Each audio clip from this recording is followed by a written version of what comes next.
जय श्री राम मेरे प्यारे भक्तों। आज श्याम के रामायण पाठ में आप सभी का स्वागत है।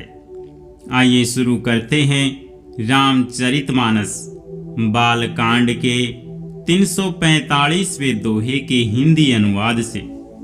गणेश जी और त्रिपुरारी शिव जी का पूजन करके उन्होंने ब्राह्मणों को बहुत सा दान दिया।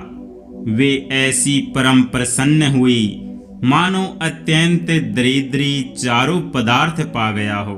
सुख और महान आनंद से विवश होने के कारण सब माताओं के शरीर शिथिल हो गए, उनके चरण चलते नहीं हैं। श्री रामचंद्र जी के दर्शनों के लिए वे अत्यंत अनुराग में भरकर परछन्न का सब सामान सजाने लगी। अनेकों प्रकार के बाजे बजते थे। सुमित्रा जी ने आनंद पूर्वक मंगल साज सजाए। हल्दी, दूब, दही, पत्ते, फूल, पान और सुपारी आदि मंगल की मूल वस्तुएं तथा चावल, अखुए, गोरोचन, लावा और तुलसी की सुंदर मंजरियां सुशोभित हैं। नाना रंगों से चित्रित किए हुए सहज सुहावनी सुवर्ण के कलश ऐसे मालूम होते हैं मानो कामदेव के पक्षियों ने घोंसले बनाए हों। सगुण की सुगंधित वस्तुएं बखानी नहीं जा सकती। सब रानियां संपूर्ण मंगल साज सज रही हैं। बहुत प्रकार की आरती बनाकर वे आनंदित हुई सुंदर मंगल गान कर रही हैं। सोने के थालों को मांगलिक वस्तुओं से भरकर अपने कमल के समान कोमल हाथों में लिए हुए माताएं आनंदित होकर प्रसन्न करने चली। उनके शरीर पुलकावली सी छा गए हैं। धूप के धुएं से आकाश ऐसा काला हो गया है मानो सावन के बादल घुमड़ घुमड़ कर छा गए हों। देवता कल्प वृक्ष के फूलों की मालाएं बरसा रहे हैं। वे ऐसी लगती हैं मानो बगुलों की पंक्ति मन को अपनी ओर खींच रही हों। सुंदर मणियों से बने बंधनवार ऐसे मालूम होते हैं मानो इंद्रधनुष सजाए हों।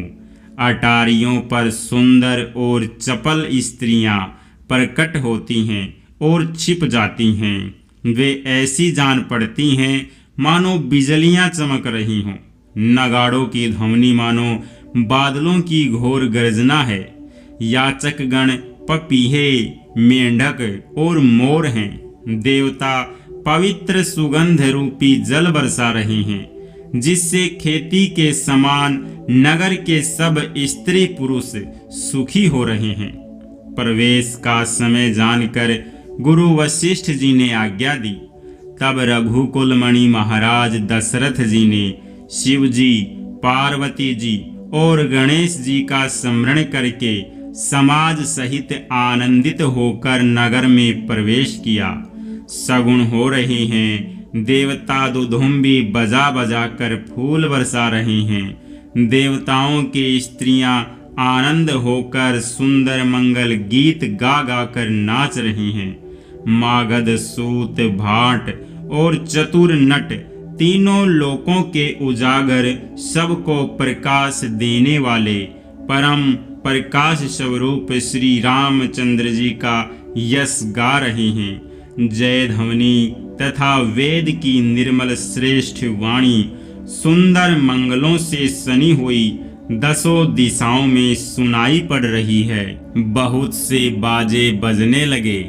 आकाश में देवता और नगर में लोग सब प्रेम में मग्न हैं। बाराती ऐसे बने ठने हैं कि उनका वर्णन नहीं हो सकता।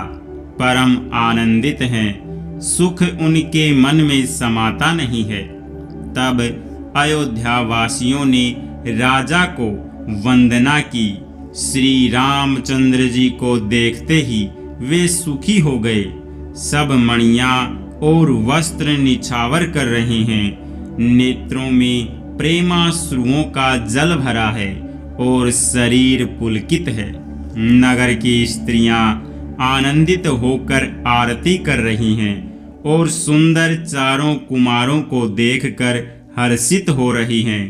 पालकियों के सुंदर पर्दे हटा हटाकर वे दुल्हनों को देखकर सुखी होती हैं।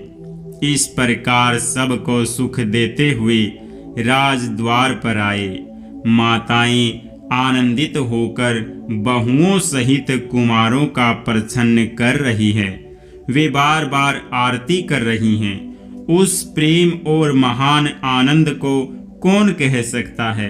अनेकों प्रकार के आभूषण, रत्न और वस्त्र तथा अगणित प्रकार की अन्य वस्तुएं निछावर कर रही हैं। बहुओं सहित चारों पुत्रों को देखकर माताएं परमानंद में मग्न हो गई।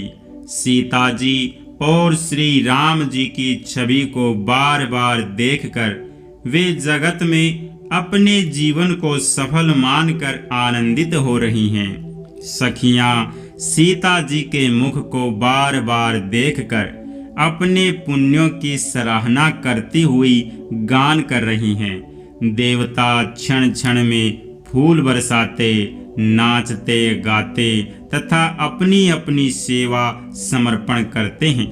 चारों मनोहर जोड़ियों को देखकर सरस्वती ने सारी उपमाओं को खोज डाला, पर कोई उपमा देते नहीं बनी, क्योंकि उन्हें सभी बिल्कुल तुच्छ जान पड़ी। तब हार कर वे भी श्री राम जी के रूप में अनुरक्त होकर एकटक देखती रह गई। वेद की विधि और कुल की रीति करके अर्घ्य पावड़े देती हुई बहुओं समेत तथा पुत्रों को प्रसन्न करके माताएं महल में लिवा चली। स्वाभाविक ही सुंदर 4 सिंहासन थे, जो मानो कामदेव ने ही अपने हाथ से बनाए थे। उन पर माताओं ने राजकुमारियों और राजकुमारों को बैठाया और आदर के साथ उनके पवित्र चरण धोए। फिर वेद की विधि के अनुसार मंगलों के निधान दुल्हे और दुल्हनों की धूप, दीप और नैवेद्य आदि के द्वारा पूजा की। माताएं बारंबार आरती कर रही हैं और वर वधुओं के सिरों पर सुंदर पंखे तथा चवर ढल रहे हैं।